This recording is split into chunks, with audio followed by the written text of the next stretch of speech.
సరే మనం చూద్దాం మనోజ్ కార్పొరేషన్లు చూస్తే మొత్తం 7 కార్పొరేషన్లు ఉన్నాయి తెలంగాణలో. ముందుగా మంచిర్యాల చూస్తే మొత్తం 60 డివిజన్లలో 31 మ్యాజిక్ మార్క్ అయితే కాంగ్రెస్ 44 స్థానాలతో క్లీన్ స్వీప్ చేసిందనే చెప్పాలి. అత్యధిక స్థానాలు గెలుచుకొని కాంగ్రెస్ మంచిర్యాల కాంగ్రెస్ ఖాతాలోకి వెళ్ళిపోయింది. అక్కడ ఆల్రెడీ మేయర్కి సంబంధించిన ఎన్నిక కూడా పూర్తయినట్టు మనకు తెలుస్తుంది. అయితే ఇంకా అధికారికంగా వార్త రావాల్సి ఉంది.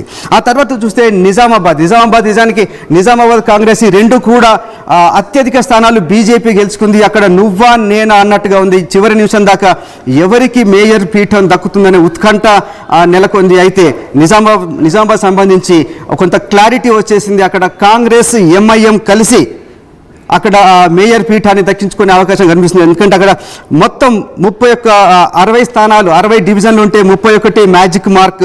అక్కడ కాంగ్రెస్ ఇప్పటికే 17 స్థానాలు, ఎంఐఎం 14 గెలుచుకున్నాయి. కాబట్టి అక్కడ క్లియర్గా ఏమాత్రం డౌట్ లేకుండా కాంగ్రెస్ ఎంఐఎం కాంబినేషన్లో మేయర్ పీఠాన్ని కైవసం చేసుకునే అవకాశం ఉంది.